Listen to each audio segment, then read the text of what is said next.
Good morning friends, कैसे हैं आप सभी लोग। आशा करता हूँ आप लोग अपने घर में सभी स्वस्थ होंगे।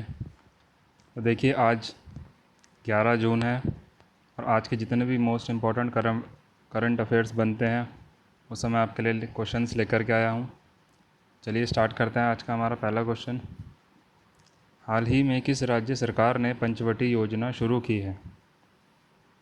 तो देखिए, ये शुरू की है हिमाचल प्रदेश सरकार ने। देखिए, इस योजना के अंतर्गत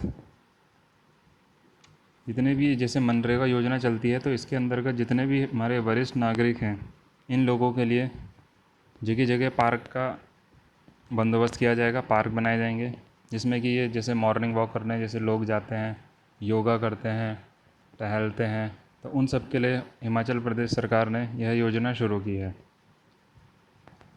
अब देखिए, हिमाचल प्रदेश की कैपिटल क्या है, शिमला। और हिमाचल प्रदेश के मुख्यमंत्री का नाम है जयराम ठाकुर। और देखिए, हिमाचल से जुड़ी एक दो चीज़ें और हैं।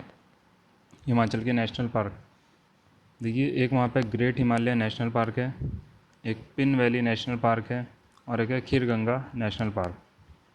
आइए देखते हैं हमारा दूसरा क्वेश्चन, किस देश की सेना ने फिर से फेसबुक का इस्तेमाल करना शुरू किया है। तो देखिए, ये शुरू किया है म्यांमार की सेना ने। देखिए, वहाँ पे सोशल मीडिया के थ्रू बहुत सी गलत जानकारियाँ फैलाई जा रही थी। उसके चलते म्यांमार की सेना ने अपने 2 फेसबुक अकाउंट खोले हैं जिसमें वो वहाँ की गतिविधियों का सही से उनको पब्लिक को जानकारी देते रहेंगे। म्यांमार की कैपिटल देखिए क्या है, नैपिताओ, और वहाँ के प्रेसिडेंट हैं बिन माइंट। आइए देखते हैं हमारा तीसरा क्वेश्चन आज का, हाल ही में किस राज्य सरकार ने मेगा शैक्षिक परिसरों की स्थापना की घोषणा की है। तो देखिए, ये की है उड़ीसा सरकार ने। इसके अंदर देखिए, इसके अंतर्गत क्या आता है कि जितने भी उड़ीसा में इस योजना के अंतर्गत उड़ीसा में 3 ज़िले लिए हैं उन्होंने, किंजर, सुंदरगढ़ और मयूरवर। इन तीनों ज़िलों में जितने भी आदिवासियों के जो बच्चे होते हैं उनको शिक्षित करना, उनके व्यवहार में परिवर्तन लाना, ये इसके अंतर्गत ये योजना ये शुरू की गई है। और देखिए, इसमें एक कैंपस के अंदर 3000 विद्यार्थी होंगे।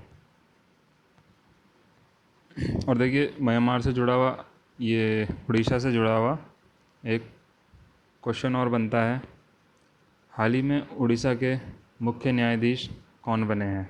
तो देखिए, ये बने हैं मोहम्मद रफ़ीक जी।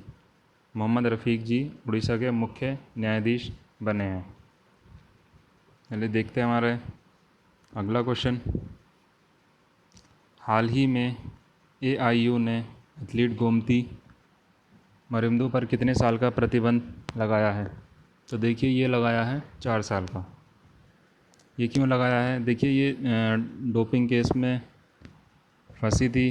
कुछ पदार्थ इन्होंने ऐसे लिए थे कि जो इन्हें नहीं लेने चाहिए थे, तो इसलिए इन पे 4 साल का प्रतिबंध लगाया गया है। और ये देखिए, 2019 में एशियन चैम्पियनशिप में 800 मीटर की दौड़ में इन्होंने गोल्ड मेडल जीता था। आइए देखते हैं हमारा नेक्स्ट क्वेश्चन, हाल ही में जारी खाद्य सुरक्षा सूचकांक में कौन शीर्ष पर रहा है। तो देखिए, जो भारत का पहला राज्य रहा है गुजरात, दूसरा राज्य रहा है तमिलनाडु और तीसरा राज्य रहा है महाराष्ट्र। अब देखिए, गुजरात की कैपिटल क्या है, गांधीनगर। गुजरात के मुख्यमंत्री कौन है, विजय रूपानी जी। और गुजरात के अंदर एक नेशनल पार्क है जो कि बहुत ही फेमस है, इसका नाम है गिरी नेशनल पार्क। अब तमिलनाडु की बात करते हैं। तमिलनाडु की कैपिटल क्या है, चेन्नई, और वहाँ के मुख्यमंत्री का नाम है के पलनीस्वामी। और महाराष्ट्र की बात करते हैं। महाराष्ट्र की कैपिटल मुंबई, और वहाँ के वर्तमान में मुख्यमंत्री का नाम है श्री उद्धव ठाकरे जी। देखते हैं हमारा नेक्स्ट क्वेश्चन, हाल ही में केंद्र सरकार ने बांस के आयात पर सीमा शुल्क बढ़ाकर कितने प्रतिशत किया है? तो देखिए ये क्या है, 25%। अब ये क्यों किया गया है? देखिए जितने भी ये अगरबत्ती बनाने वाली प्राइवेट कंपनियां भारत में हैं, तो ये बांस बाहर से आयात करती थी, ना कि भारत का बांस को ख़रीदा करती थी। तो इसलिए सरकार ने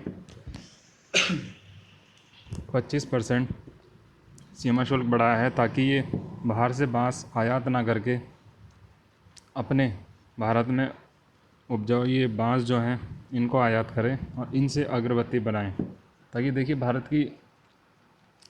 भारत का ही सामान अगर भारत में बिकेगा तो भारत की अर्थव्यवस्था भी मजबूत होगी। तो इसलिए ये सरकार ने ये फैसला लिया है। अब देखिए अगला क्वेश्चन है हमारा, BS6 वाहनों पर किस रंग का स्टिकर लगाना अनिवार्य किया है? देखिए BS6 वाहनों पर हरे रंग का स्टिकर लगाना अनिवार्य किया है। BS6 वाहन आप जानते ही हैं, BS6 वाहन की अब ज़्यादा डिमांड है, क्योंकि अब सरकार ने ये कहा था कि अब कोई भी कंपनी अब कोई वाहन बनाती है तो वो BS6 वाहन बनाएगी, और इस पर ये हरे रंग का स्टिकर लगेगा, जिसमें कि गाड़ी का रजिस्ट्रेशन नंबर और बहुत ही और भी महत्वपूर्ण जानकारियाँ इस पर लिखी रहेंगी। चलिए देखते हैं हमारा नेक्स्ट क्वेश्चन, हाल ही में किसे नासा डिस्टिंग्विश्ड सर्विस मेडल से सम्मानित किया गया है? तो देखिए ये किया गया है रंजीत कुमार को। अब देखिए नासा की फुल फॉर्म क्या है? The national aeronautics and space administration, जिसकी स्थापना कब हुई थी? 1958, और इसका हेडक्वार्टर कहाँ है? वाशिंगटन DC में। अच्छा देखिए नासा का मोटो क्या है? नासा का मोटो है for the benefit of all. ये बहुत से एग्ज़ाम्स में पूछ लेता है कि नासा का जो मोटो है वो क्या है, तो ये आपको याद रखना है, for the benefit of all. अब देखिए नासा ने एक प्लैनेट खोजा है जिसका नाम था केपलर 1649c। ये एक पृथ्वी के आकार का प्लैनेट नासा ने खोजा है। अब देखिए इस टाइम पे वर्तमान में नासा के एडमिनिस्ट्रेटर कौन है? Gym Bridenstine. ये बढ़ते हैं हमारे नेक्स्ट क्वेश्चन की तरफ, हाल ही में जम्मू कश्मीर उच्च न्यायालय का मुख्य न्यायाधीश किसे बनाया गया है? तो देखिए ये बनाया गया है जावेद इकबाल वानी जी को। हमारा नेक्स्ट क्वेश्चन है, हाल ही में भारत ने नेपाल में कितने स्कूल का पुनर्निर्माण करने की घोषणा की है?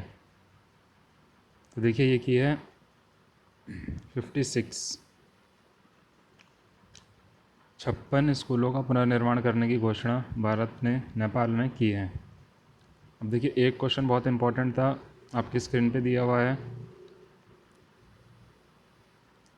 1988 के IFS अधिकारी विनय मोहन क्वात्रा नेपाल में भारत के राजदूत हैं। देखिए ये बहुत इंपॉर्टेंट है, ये आपको याद रखना है, विनय मोहन क्वात्रा ये नेपाल में भारत के राजदूत हैं। अगला क्वेश्चन देखते हैं, हाल ही में lockdown lessons living and other stories नामक पुस्तक किसने लिखी है? ये लिखी है शोभा डे ने। हमारा आज का अगला क्वेश्चन देखते हैं, हाल ही में किसने कोविड-19 से बचाव के लिए अनन्य फॉर्मुलेशन तैयार किया है? ये क्वेश्चन है हमारा, हाल ही में किसने कोविड-19 से बचाव के लिए अनन्य फॉर्मुलेशन तैयार किया है? ये क्या है? DIAT, defence institute of advance technology. Next question है हमारा, हाल ही में किस देश ने दक्षिण